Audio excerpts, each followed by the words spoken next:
This week, UEFA has announced the first real sort of implementation of financial fair play, and UEFA have sort of shown the teeth of the new regulations by withholding the prize money payments of 23 clubs involved in UEFA competitions this season.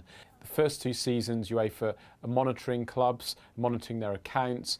The first action in terms of banning clubs from competition is not taken until next year, 2013, and then those sanctions come into place for the start of the 2014 season. There's four names that really stand out. There's particularly last season's Europa League winners, Atletico Madrid. Atletico Madrid, with the brilliant Radamel Falcao as the spearhead, they won the Europa League and also won the Super Cup only a fortnight ago when they beat Chelsea 4-1.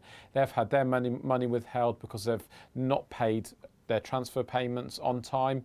And also Malaga, who were taken over in a sort of blaze of publicity last year. Sporting Lisbon of Portugal, who famously reared and nurtured Cristiano Ronaldo, and 3 times Russian league winners Rubin Kazan. Those are the 4 big names of the 23 on the list. Clubs who failed to meet their failed to break even or come very close to break even, they could be banned from European competition. And, you know, we're looking at sort of mega rich clubs like Paris Saint-Germain and Chelsea and Manchester City, particularly in the UK. If they do not come close to breaking even, there's sort of 5 million euros per year leeway, then they could be banned from European competition. That's where we're sort of heading towards in the future. A lot of people are very, very sceptical of actually UEFA enforcing their own rules they've put in place, because they don't think they'd be willing to, you know, go without the glamour of, you know, a Manchester City or the glamour of a Real Madrid, for example,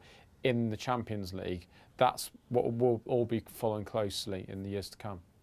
Clubs like Manchester City and Chelsea have already begun to try and get their houses in order, but at the same time, they've still been spending big money on transfers and salaries on marquee players.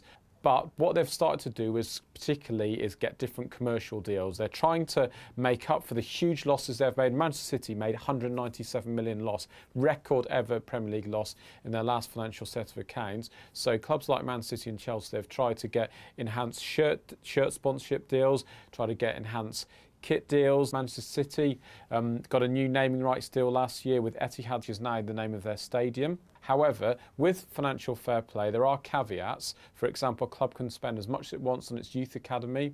A club can spend as much as it wants on nurturing the stars of the future. So they can, and that doesn't count as part of investment for financial fair play. Look at a club like Arsenal, who are self-sustainable.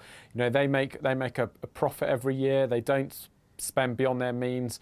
And then they look at clubs like Chelsea and Man City, who are just going out and spending 40 million on a player and paying him 8, 9, 10 million pounds a year salary.